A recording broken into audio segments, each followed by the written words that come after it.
everyone, welcome to my channel. I hope you all are good. Saraswati পুজো মানে বাঙালির দ্বিতীয় দুর্গোৎসব। সবাই শাড়ি আর পাঞ্জাবি তো পরবেই, আর ইয়ং জেনারেশনের কাছে প্রত্যেকবারের মতো সরস্বতী পুজো মানে দ্বিতীয় Valentine's day. But in 2024 when it comes truth, এবছরে সরস্বতী পুজো পড়ছে 14 ফেব্রুয়ারি, সাথে আবার ভ্যালেন্টাইন্স ডে। এমনিতেই বাঙালির উৎসব প্রিয়, তার উপরে আবার দুটো উৎসব একসাথে। আজ আর হয়তো কেউ ঘরে থাকবে না। বেরিয়ে পড়েছিলাম পুজোর বাজার করতে।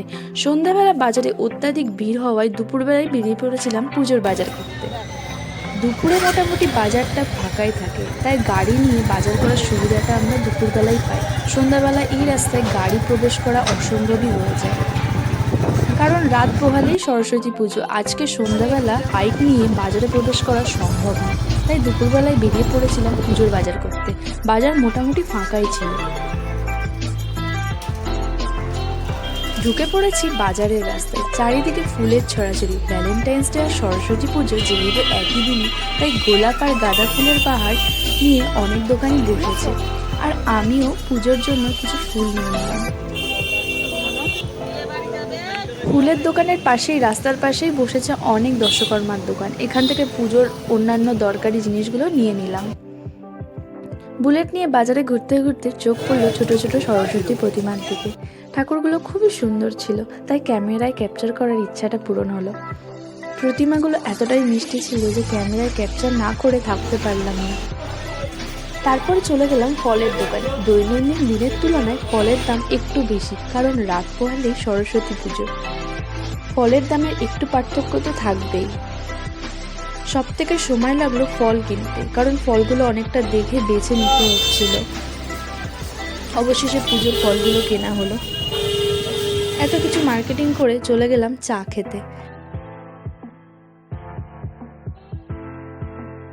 আর আমার কাছে গাড়ি নিয়ে বেরোনো মানেই চা খেতে যাওয়া, তাই বাজার এরিয়া থেকে কিছুটা দূরে চলে গেলাম চা খেতে, আর তার সাথে মাইন্ডটাকেও রিফ্রেশ করতে।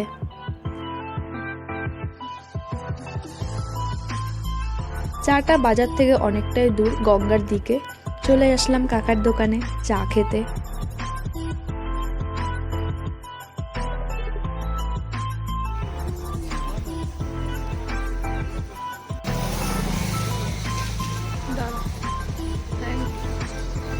ঝটপট করে চা খেয়ে বেরিয়ে পড়লাম গাড়ির তেল আনতে। কাল যেহেতু সরস্বতী পুজো, অনেকটাই ঘোরাঘুরি করার ইচ্ছা আছে।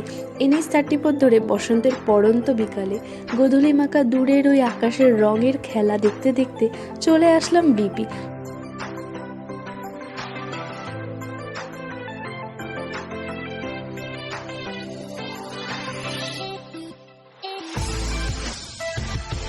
বিপি থেকে সাধারণত তেলটা নেওয়া হয়।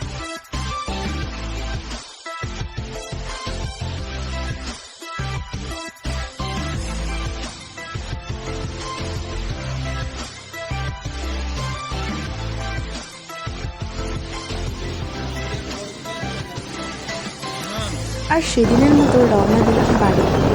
পুজোর অনেক কাজ বাকি আছে। সকাল সকাল উঠে স্নান সেরে শাড়ি পরে পুজোর যাবতীয় গুছিয়ে নিলাম।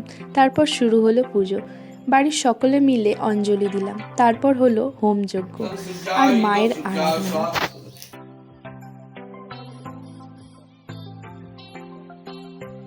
পুজো সম্পন্ন হওয়ার পর চলে এলাম খেতে।